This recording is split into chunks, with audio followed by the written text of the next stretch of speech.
Hello, everybody, and welcome to a new episode on our channel. We're talking again about composable commerce, headless e-commerce, and all the topics related to them. And today I have a brilliant guest. Please welcome Toke. Toke, please introduce yourself. Thank you for having me. My name is Toke. I'm the CEO and co-founder of Enterspeed, an accelerator in the middle of the composable stack that can help you orchestrate data, accelerate the digital transformation in going from a legacy setup to a new setup. Prior to this, I've been working for the Lego Group and for one of the largest retailers in Scandinavia. So I've been doing commerce myself for many, many years. I know how it feels to be stuck on a big monolith. So that's why I hopefully can bring some nice insights to this. And thank you for having me.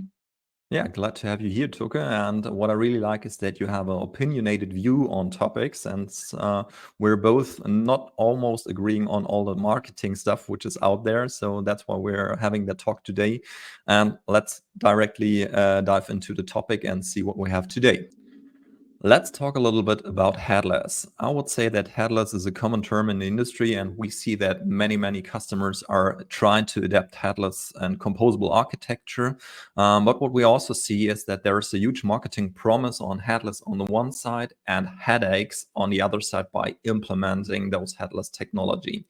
And from our experience, headless, if you do it wrong, it's a kind of painful journey because you have basically a customer experience impact by divergent data structures because you have to pull the data out from different sources, so to say, maybe synchronization delays, point-to-point integrations on the APIs and API calls where you're struggling with. And I would be really happy, Toke, if you can just give me your perspective on headless and maybe headaches which are influenced by that strategy. Yeah, I would actually say it started 20 years ago. Because 20 years ago, all developers with respect for themselves, they have built their own CMS. And I could probably ask any developers that has more than 5 years of experience and say, have you built your own CMS? And they would say yes. Yeah. So during the 2000 to 2010, everybody built their own CMS. Then they realized, oh, maybe there's time for a product.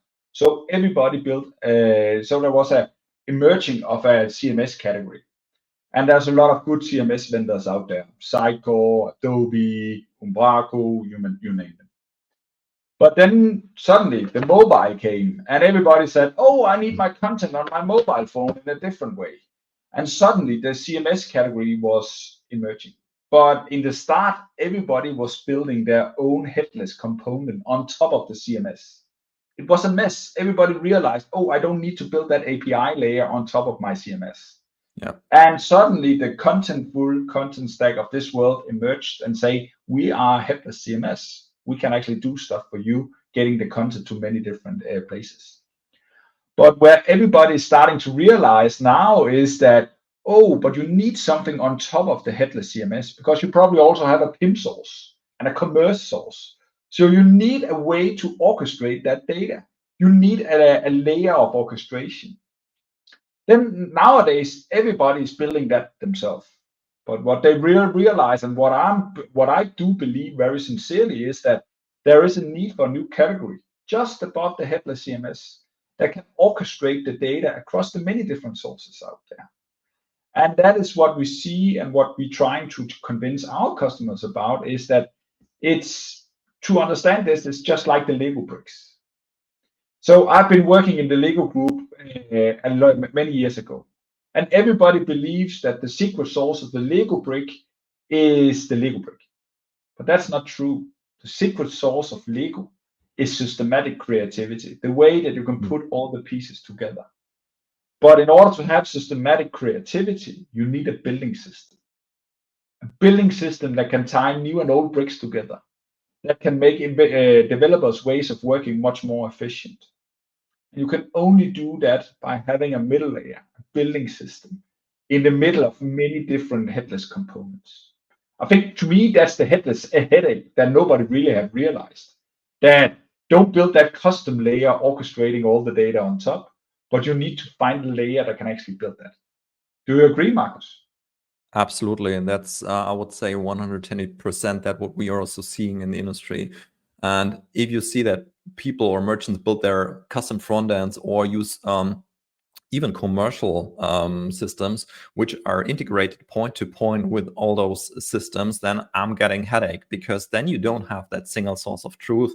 You have to deal with that massive API calls which have to be done to the PIM, to the ERP or whatsoever, which makes the site slower and so on and so far. And having that single point of integration also where you connect the apps or the website or the digital signage, that's basically the key to make everything below it replaceable and swappable when it comes to the capability. And basically that's the promise of composability, that you have that flexibility to swap everything out. So I would 120% agree on that, what you said. Yeah, and I would just throw in, if you have somebody to build a custom, then you don't have the flexibility, because the minute that this guy is gone or this woman is gone or this agency is gone, then the promises of composability disappears, because it's like a house of cards. Nobody knows all the different data flows that is in there. That's why there is a need for a layer in the middle that you can control Absolutely. and handle in a nice and efficient way. And basically, this layer in the middle is well known for everyone when it comes to a general system of records. Yeah, everyone knows that you need something like streaming, message streaming, message broking, like Kafka or something else for your subsidiary systems. Yeah, but the way of thinking for the front end or for the headless front end is actually not there to have that duplicated orchestration layer in the front to swap the systems out. So if you put it in a nutshell, what's your take on headless headaches? I think there is a lot of people that are starting to realize that with a headless system, you need a different setup. You need a different way of working. And you don't need to build all that orchestration that is needed, because the PIM is now headless, the CMS is headless, the commerce is headless. So I still believe that there is a lot of realization in the market that all the things that you're doing today custom in order to orchestrate all these many things, you need to realize that you don't have to do them. You have to do something different. You need a layer that you need to ask for in your RFPs and so on. But it takes some time, and and for sure it's difficult to realize that maybe I shouldn't build it myself. Absolutely. It's always the build or buy question. And if you're the smartest guy to build it, maybe then you should do it. But I would say in 90% of the cases, you're not the smartest guy to build a middle layer or commoditized software. Yeah, perfect. Yeah, so that's our topic number one, headless headaches. Then we are on to the second topic, and that's the promises about composable commerce. I tend to always start in a different place. I start with good old Charles Darwin. 200 years ago, he said, it's not the strongest of the species that survive, nor the most intelligent, but the ones most responsive to change.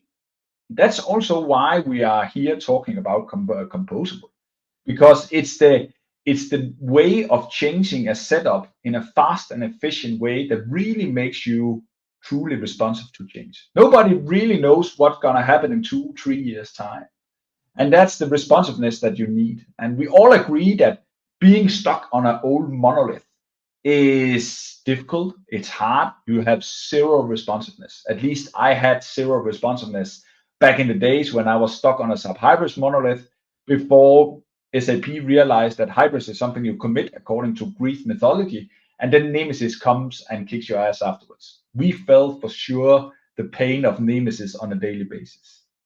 But I really like your thinking on this, Marcus. So what do you think the promises of a composable are? Yeah, that's a pretty good one. And I would say you answered it indirectly by that quote of Charles Darwin. I would say today, the only thing which we can predict for the future is change. Yeah, we are living in that VUCA environment, meaning everything is volatility, uncertainty, complex, and ambiguity in that case. And while we choose composable, or most of the merchants are choosing composable architectures in that case, is because they're getting promised that it's super flexible, that you can scale as hell. Yeah, you can swap out everything and you can adapt to the market's needs. That it's super simple to buy because you have all those pre-made packaged business capabilities, and you just have to glue it together. Yeah. Of course, you can choose the best of breed and choose the vendor you like. You don't have to stuck with one vendor, and you most probably don't have that vendor lock. You're getting promised performance, which is excellent, of course, and everyone is promising that the costs are absolutely on point because you just use or you just pay what you're using. So that's basically what's being stated by the marketing on the one side. That's basically the way of thinking why merchants are choosing that. And as we have an opinionated view on topics, I would say if you do it right, I'm doing a check mark on that. But there's a flip side of the coin, which is if you don't do it right, it's pretty hard to build Composable, to be honest, yeah? Because those complex integrations where you just have to connect all the pieces together and glue it in the right way together, like CMS, payment gateways, PIM, and so on and so forth, you need a sophisticated knowledge for doing those stuff, yeah, and integrated it in the right way, so to say. Then this ends up in a kind of customization complexity, yeah. That means tailoring each component to the needs that you have efforts or requires special skills on that side, and that means that you really have to have a kind of architecture and team which is tech addicted and is able to talk and implement tech. So I would say it's not a kind of starter solution in that case. Also, when it comes to the vendor management, which is promised by you're not stuck by one vendor, you're getting to the point that you have to streamline SLAs, for example. Yeah. So if you choose a PIM, if you choose a commerce orchestration platform, a commerce platform, the CMS, and so on and so forth, you have to make sure that your SLAs and your contract are streamlined. And if, I don't know, the front end has a better SLA rather than the back end, then you're in serious trouble, because then maybe the front end is available, but the back end is not responding, and topics like that. Yeah. And you will also get to the point that you're constantly improving into the performance. Yeah. So you have to invest also a kind of your development budget all the time by keeping the performance up to speed and up to date. By the way, it's the same on the monolithic side, so that's not a perk, I would say. Yeah. And what's also hard, I would say, and most of the merchants or people don't see there, is the data synchronization. Yeah. The marketing is building that shiny picture, hey, you can swap all the components, but really have the data synchronized so that if you make the API call from the front end, you're getting the right subset for, let's say, an article in terms of pricing, warehouse, stock, and so on and so forth. Those are the complex things by integrating the backend and legacy systems really deeply. Again, all those things doing right are leveraging merchants as hell, I would say. But if you do it wrong and you're not thinking thoroughly over it beforehand, then I would say you're getting definitely in serious trouble. That's my point of the two flip sides of the medal. And Toke, what's your take on that? I totally agree. And just to add a little bit, what about the editors of this world? They are now in a composable world. They need to go into many different systems. So you also need to implement a lot of standard operating procedures that is completely communicated outside. It's composability has been thought through by technical engineers, really well thought through. But the marketeers of this world, I do see that they are struggling with this. And the other side of it, I really like this one from Gartner that I found a couple of years ago by adopting composable thinking. Because there's so many things that we traditionally do, and we continue to do it despite implementing a composable setup. So how do we control change? How do we design things to last? But in a composable world, we don't need to design things to last. We need to design things to what works today. What can we change in order to grow? We need to change things often because the future requires your responsiveness. But responsiveness not only comes from your technical setup, it also comes from your organizational setup and your Absolutely. process. So implementing a composable setup with all the good promises of flexibility and responsiveness to change, you need to implement those thinking into all the other stuff, the organization, the processes that needs to be in place as well. And just looking at some of these elements here, I do know change is hard, but thinking completely different like this is extremely hard, and something that an organization implementing a composable setup should actually consider quite heavily before they start investing into this. And so my starting point is that I one of the ones that embrace composability the most. But there are so many things that you need as an organization to really consider before you embark on that journey, because it will give you responsiveness, but Absolutely. it will also give you complexity in a different way that you need to be able to understand and handle. And let's be honest, not everyone is ready for that. Do you Absolutely. agree? Yeah, absolutely. I couldn't agree more. So I would say composable things, or the composable journey, is not something technical which you buy. It's a kind of mindset which you have to have.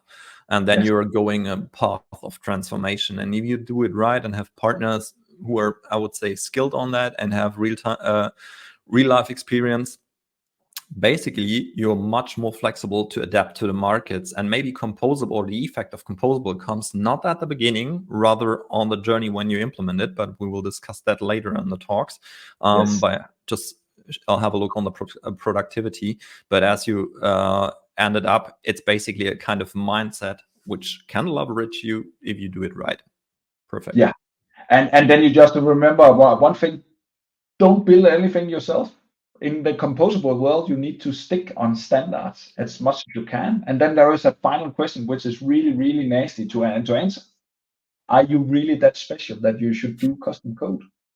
Most companies tend to say, "Oh, I'm really special in this way, so I need to build something there." But they should actually ask another question, much more interesting: why not standard? Yeah, And they should absolutely. ask it in every single decision that they have today, because standards is there to be used. It makes you much more scalable, much more flexible to the future. So there's a lot of questions that you as an organization needs to actually ask yourself before going into composable. And I think that's crucial, and many doesn't really ask those questions. Perfect. Thanks for your point of view on that topic. The next topic is quite interesting. Best of breed. We all talk about it, but what is it really? And by the way, is it for everyone? Marcus, I know that you have some really hard opinion on this one. So I will start by asking, is best of breed for everyone?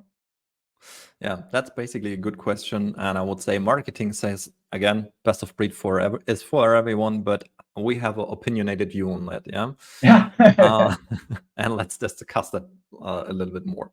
So I would say best of breed is basically best of breed for your differentiation. If you're not different, if you're just selling on marketplace, there's no need to have a best of breed setup. Yeah, there are pretty good standard systems outside which you can use, leverage, and just go with them, and you're basically happy. Yeah, so on the one side, best of breed can really leverage you and being very specific on your needs. Maybe if you have subscription business, or if you have very special needs and integrations on that. But on the other side, if you're just standard and this is not meant in a rude way, then you most probably should just use a common standard software in that case. And the second point which I'm seeing is, let's call it the Gartner trap. Yeah. What is actually on the market is that if you buy Gartner, you're top of the pops. And back in the days, you said nobody was fired for hiring IBM, and basically it's basically the same with Gartner and the composable world. Yeah. But in the end, if you just buy according to the Gartner quadrant in that case, you're not top of the pops if you don't adapt that journey, which we discussed in the last sessions. In that case, that's my point of view on the Gartner. Yeah. And I really like that, because a lot of people are saying we are talking to the companies in the top corner of the Gartner. But what they should actually is look inside their own organization and say, am I really that special? And Exactly. what is my true differentiators? And then look for standard systems to handle all the other stuff. And you have some of them there, is that focus on your differentiation, step by step, understanding where is your competitive advantage. I'm Yeah, coming from a strategic world where good old Mr. Porter was talking about it all the time. What is your competitive advantage? Where do you want to go? You need to stick on a strategy, either being cost efficient or being different. How do you compete? And then most absolutely. people, they tend to buy top-notch Gartner quadrant tools, and they end up being stuck in the middle because during that they found out, oh, I'm so special, so I need to change something. I need to custom build something either into it or around it. And then suddenly they are stuck in the middle, as good old Michael Porter said. So I really like this. I Yeah. really like this. That's best of breed for your differentiation, not the other way around. And on the other hand, we all know how Gartner works. Yeah. So that's basically the other side of the medal. So using the Gartner quadrant to have orientation, check mark on that. Buying it just because it's in the upper right corner, I would say let's discuss that again. Yeah. Yeah, exactly. The third point, which I'm seeing actually on the best of breed angle, is SIs, and we're also SI as well, and their partner ecosystem. And also cutting down the bullshit here, every SI and every software vendor have some partnerships. So most probably you will end up buying an offer with an SI with their partners in terms of search, CMS, and so on and so forth. That's totally fair, yeah, because they're working together and so on and so forth. But as a merchant, reflecting the flip side of the coin, you have to really think, is it that what I really need on the one side? Do I have the skills to rate that? Is it the right SI with the right vendor with the right tool set and, on the one side? Or as a merchant, do I just search somebody who's building a revenue machine for me? If somebody is searching for a revenue machine, that's totally okay. Then you go with that approach. If you're more technically skilled, basically, then you can choose the SI from the vendors pretty independently, because also there are some bundles on the market which not have to be the perfect choice for the merchant itself. So that's my point, and the hard truth about the SIs and the partner ecosystem there. I told we need to remember that the SIs also need to make money and sell a lot of hours. So there's something there that you need to handle in when saying this is best practice or best of breed, because what is really best practice? Yeah, absolutely. I Yeah. would say going to the next point, which is the differentiation. Yeah. So we touched that topic a few times in the talks. You really have to focus where you differentiate. If it's the front end subscription logic in the front end, complex requirements in the front end to, let's say, customize tool chains or something like that, then you focus on differentiation on that angle. But you wouldn't build your OMS for your own. Or if you talk about data storages which are attached to some streaming architecture like Kafka, you wouldn't build that on your own, because the devil is within the details. Yeah, the more you're getting to below the surface, you will end up by questions: how I do authorizing, how do I do security updates, and so on and so far. And most probably the engineers are in that way, that they say, hey, we built it on our own, and 80% it's just a database with some API. No, it's not. The complexity is about operating on those topics, really making thorough full discussions in the product management, and then streamline everything for the broad market in that case. And as you said, Toke, if you are super different, go for it, yeah, but make sure that you have the team for it to customize that as well. I totally agree. And I would say, last thing, do it step by step. Yeah. So making small steps in the execution is really needed in that case. And it also gives you the trust on the shareholder side, that you're getting recognized and that your efforts are being honored. Yeah. So if you're showing we're delivering, there's another iteration on it, and we're just checking the boxes on that case, basically, then you as an engineering lead or engineer, then you're also being recognized and have the trust by your leadership team if you do it step by step, rather a big bang, because we all know that there was only one successful big bang in the history, which we can remember, right? Yeah, exactly. I love that quote. Excellent. You also had another slide with us where you actually say a bit more on what is really important when you have this kind of focus on your differentiation. Can you please bring that up? Yeah, sure. So maybe it's called the holy grail of composability. I would say that comparing composability and standard systems or suite systems are super different. Yeah, standard systems, no matter if it's beginner or standard solution, are leveraging the productivity at the start on high level. And I would say that composable, even if marketing is telling you that, is not on the point. There is a way to go, but over the time, composability picks up on the productivity. Yeah, while standard systems on the customization level are just dropping down due to dependencies, updates, and so on and so forth. And I would say you really have to choose, as you asked at the beginning, are you really special? Should I differentiate on that point? And even then you have the decision-making process between we can do standard with some differentiation, or should we go composable because all of the capabilities or many of the capabilities are so special that we need to go composable in that case. Yeah, and I would say another answer, which is quite interesting, is that it depends on speed to market and what customer experience you want to deliver. Because let's be honest, even Nike has a shop on Shopify because they wanted speed to market. They just want something fast. They were aware of its limitations, but it also gave what they want, speed to market. Exactly. But if you want to be special in your customer experience, being able to see the last 100 orders, being able to recommend a certain product because that's what you have been looking for through the steps and so on, then Composable might be the one set up to choose. But it depends very much on what you would like to achieve and how special you are. And I think a lot of people going to an SI, they tend to forget that question, saying, what's important to me? What's important to me is have a standard, simple way of selling my goods.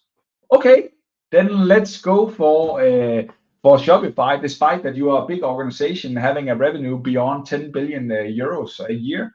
Doesn't matter. B2B structures or something like that. Exactly, but it depends on the way that you would like to customize. And the greater customization levels, the more you need to containerize and make it microservices, or as Gartner call it, business packed capabilities. You need to build them separately, and then composability becomes interesting. Yeah. But to be honest, you can go far with a Shopify. Yeah, totally agree. Yeah.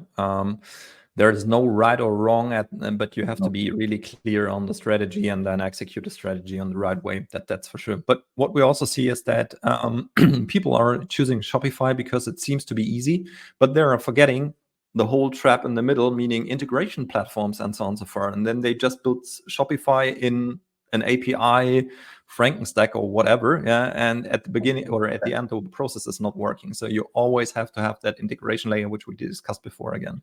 And how should the idealistic journey look like, Toke, if you go from monolithic to a composable world? Do you have a view on that? Yeah, I do have, and as you mentioned, there was only one successful Big Bang to our knowledge, and so actually most companies. So I tend to start the journey saying most companies is stuck on a monolith, one way or the other. It might be a custom build, it might be a software that you have over customized over the years and so on, but stuck on a monolith, and it takes time.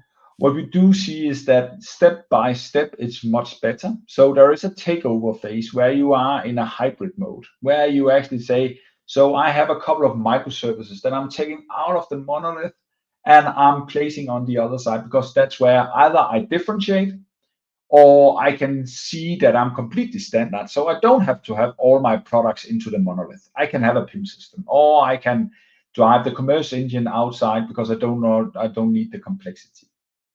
And once you're there, then what I do see is that a lot of companies are starting to embrace the middle layer of thinking, saying, then let's split the stack up into more decoupled components, where there is a middle layer orchestrating the data towards the many different front ends, but particularly the first and simple front end, the web.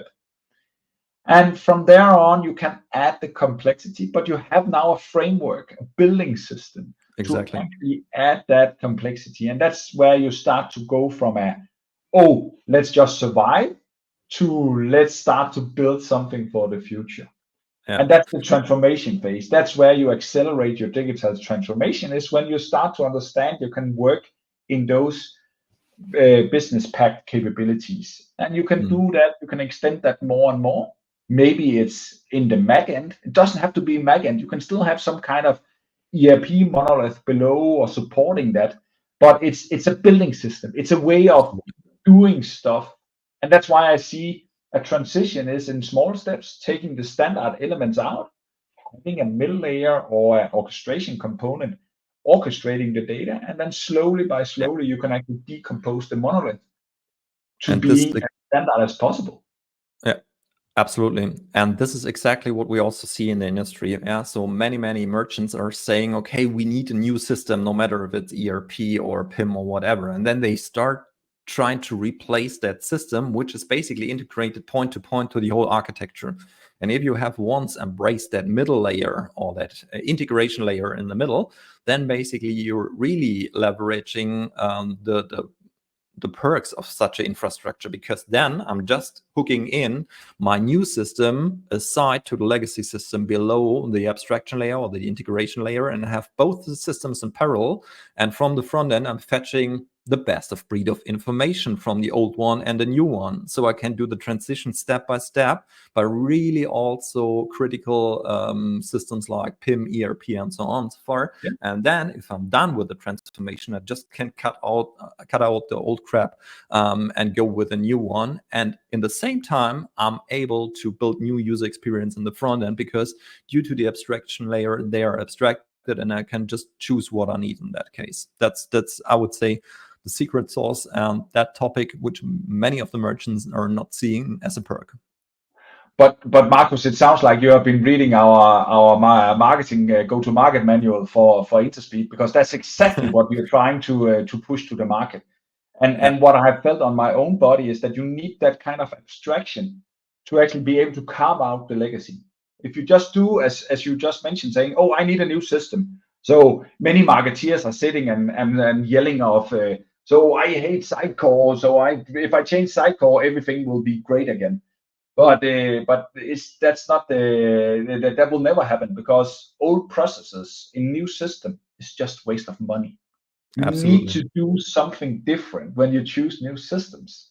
And there might be a transition where you still have the old system in place, but that needs to be abstracted away in some way or the other. And that's exactly the point why we, during COVID-19, was sitting in our basement and thinking there must be a product for doing that abstraction, because otherwise you end up being equally stuck, not necessarily on systems, but also on the ones who are building that abstraction layer.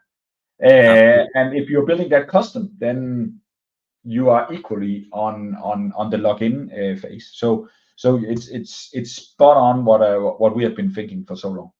And if you build that custom, maybe we're closing that topic with that quote: you're not differentiate where you have really your perks, because then you're just building a custom middleware, and this is basically not where you should differentiate, rather commoditized software which you just can buy and use leverage out of it. Perfect. Then you're just screwing up best of breed, right? Exactly. So happy to see your opinionated view on that. Yeah, let's discuss that with the audience later on LinkedIn or wherever. Yeah. And close the topic on best of breed. Let's talk about composable architecture. There are few opinionated, I would say, scenarios or building blocks on the market, but Toke, what is your point of view on composable architecture? How should merchants build their architecture, and what would be a real good progress to get to a target architecture for composability? Oh, you're starting a big one here. So my initial start is actually what you're showing here.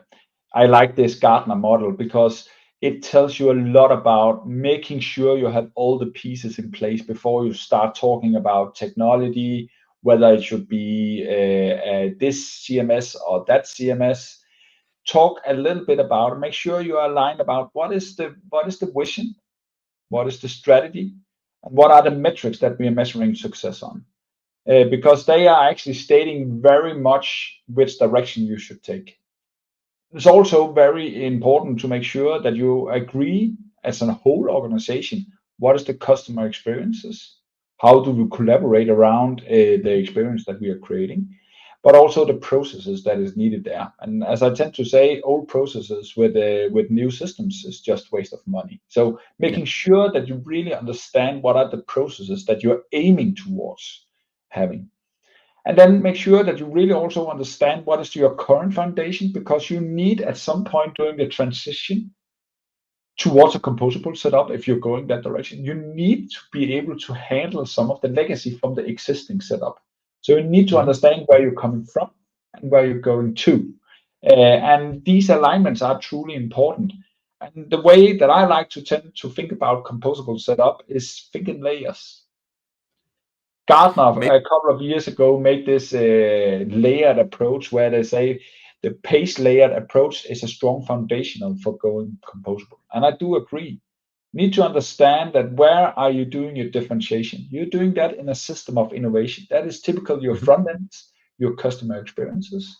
But you also have a below a system of differentiations. That's the unique processes that actually help you be able to serve those in unique innovations. And then you have the basics. That's the system of records. That's your ERP system of this world. You tend to spend a lot of money on system of records and very few money on where you truly make your innovation. Yeah. But where you do see the innovation and the return on investment, they are coming from the experiences. They're not coming from the system of records. But if you start to think in layers, you can way more easily understand, oh, I need to change this small component here, take it in and take it out. And that's the promise of composability and composable setup. But you need to And think in layers before you do anything else. Point to point absolutely. integrations, that's a no go. And you really need to consider this in layers. Absolutely. Also, Let me maybe at that point here that you also should steer the investments into that case. Yeah. So that if you're got the return on the system of innovation, you should really put the investments there. And if you observe that you just spend actually 70% of the spendings on your system of records by keeping them up and running, maintenance, that on the other flip side of the medal means that you're only spending 30% of innovation. And if the customer expectation is rising at the same time, that means also that you will fall behind the market. And another pretty good point, which you mentioned, and maybe I'm going back to that slide again, is having that alignment, yeah, from the business to the customer and the IT. What we're actually observing is that there is an alignment maybe between the IT and the internal business, and they are getting a mutual understanding to each other, which was also not the case some years before. yeah, Then business and the customer has a kind of alignment, but there is no holistic alignment over business, customer, and IT, which serves in the end the goal for the target architecture in that case. I totally agree. But if you agree on those two things, then the important question is how to get there. And that's the transition. There's Absolutely. many ways to do that kind of transition. And to me, at least, many is on their third or fourth wave of digitalization, meaning that they have made some huge investment in the past where we say now we are on a platform where we can operate. But after a few years, they start to see, oh, that platform is not the right platform for us, so they should do something else. But because they are on their fourth wave, for instance, then they have implemented a PIM system. Don't change the PIM system because it works. Then you need to be able to bridge that to a new world, to the new reality that you're going. So it's important to understand this coexistence and transition from an old setup to a new setup. We briefly touched upon it in another episode, but that's really, really crucial to understand this. And one thing that I really like to get out there is that there's only one really successful Big Bang, and it's not in IT. So Yeah. you need to have that bridging one way or the other. But you have a really good point here as well, I know. Yeah, I would say you're totally right. And having that transition in your mind, yeah, it's really the key because there are many consultants and players out there who can draw you shiny architecture of the future, yeah, by saying, hey, this is your legacy stack, this is how it should look like in the future. But how you get from A to B, and also having, I would say, the real life experience to do that, not only the technical way of thinking, that's the secret sauce. Because in the Yeah, end, you have to imagine you are basically replacing the engine of a running car while driving it. That's basically the scenario where we are heading. So we have to have that engine swapped while driving, because we can't stop the car or our business and just shut everything down for a year and then come up and say, hey, we have a new ERP or a new PIM up and running. So this transition path there is really also the secret sauce which you mentioned, and having that sliced down in steps is the secret sauce, I would say, also to get back the trust of the stakeholders, show the business that you can, as IT, do and operate things, and so on and so forth. I totally agree, and then I would even say the first step, and I will leave that as almost my final remark, is that I really like this quote from a French philosopher who actually says, "Perfection is achieved not when there's nothing more to add, but when there's nothing left to take away." We need to remember that in the journey that we are embarking on, from old system setup to a new system setup. Don't push all the other stuff because we have been doing them for 20, 30 years. Continue to push them from one setup to another, because they might not add value. They might just add more complexity. They are not the perfection that you're trying to achieve. So I really like this quote from a business perspective. You can actually help IT a lot. Some organizations, they hate IT because, oh, it's the slow ones down in IT and it takes forever to get something through. But that's because they're carrying the burden of the many decisions in the past. So business can really help IT quite a lot by just thinking like this old philosopher says here. How can we help IT carve away legacy with some very simple, maybe sometimes hard decisions, to take something Absolutely. away that we shouldn't do anymore? Then it's easier to migrate into a new setup if we agree that we shouldn't do this anymore. And I would say there's nothing to add. All right. Very interesting discussion, Toke, and I really admired that you have been with us in that talks, share your knowledge, and have an opinionated view about best of breed composability and so on. So thanks for having you with us. It was a pleasure. And yeah, what are your closing words? The pleasure is completely on my side. A German and a Dane walks into a room discussing composability, and then suddenly there's some Dutch directness into play. I sincerely liked it, so the pleasure was on my side, and it's really nice to hear that some of the things that you're seeing in the German market do I equally see in the Nordic markets. And it's the same problem, so we can learn a lot from each other, I think. So Absolutely. it has been great. Thank you. Yeah, pleasure was on my side, and I guess we're shooting for some more episodes. So Yeah, thanks let's do everyone that. for listening, and see you soon. Bye, Toke. Bye.